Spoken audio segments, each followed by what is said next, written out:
আসসালামু আলাইকুম রাহমাতুল্লাহ। জামাল ম্যাথের পক্ষ থেকে ক্যাডেট ছাত্রছাত্রীদের অভিনন্দন ও শুভেচ্ছা রইল।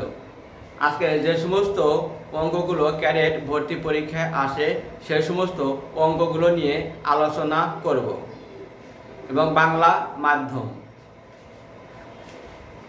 তাহলে এখানে বলছে যে সমাধান করো।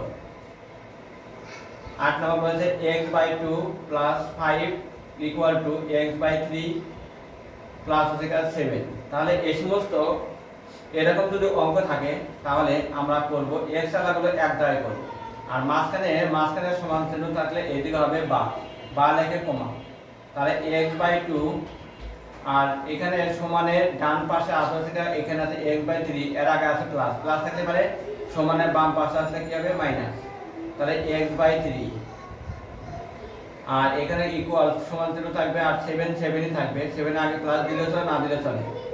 আর এখানে সমানের বাম পাশে আছে প্লাস, সমানের ওই পাশে অর্থাৎ ডান পাশে গেলে হবে আছে মাইনাস।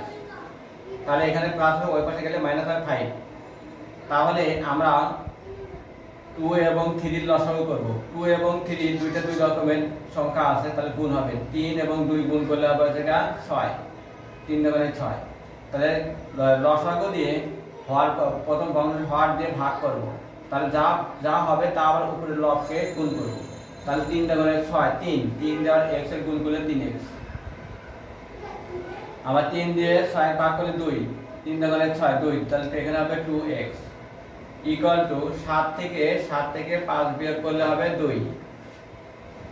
তাহলে বা এখানে 3x থেকে 2x বিয়োগ করলে x। আর এখানে নিচে আছে 6 ইকুয়াল টু 2। আর এর নিচে নাই মানে কি আছে 1। তাহলে এখানে আমরা কোনাগুনি করব, বর্গ গুণ করব বা আর গুণ করব। মানে কোনাগুনি করব মানে এটা গুণ, এটা দেব এটা গুণ। তাহলে আমরা প্রথমে যেহেতু x এর মান বার করব, 1 দিয়ে x এর গুণ করলে x, আর 2 গুণন 6 বা 6 গুণন 2। তাহলে সুতরাং x ইকুয়াল টু 6 দ্বিগুণে কত হবে 12। তাহলে আমরা লিখতে পারি নির্ণয় সমাধান x ইকুয়াল টু 12, এটাই आंसर। তাহলে এই সমস্ত অঙ্ক ক্যাডেট ভর্তি পরীক্ষায় আসলে তোমরা বেশি যদি প্র্যাকটিস করো তাহলে এখান থেকে অ্যান্সার করতে পারবে। আর যারা নতুন আছো তারা সাবস্ক্রাইব করবে, লাইক করবে, শেয়ার করবে। আর যারা পুরাতন আছো তারা লাইক করবে, শেয়ার দিবে। আগামী ক্লাসে নতুন ভিডিও নিয়ে হাজির হব। ধন্যবাদ।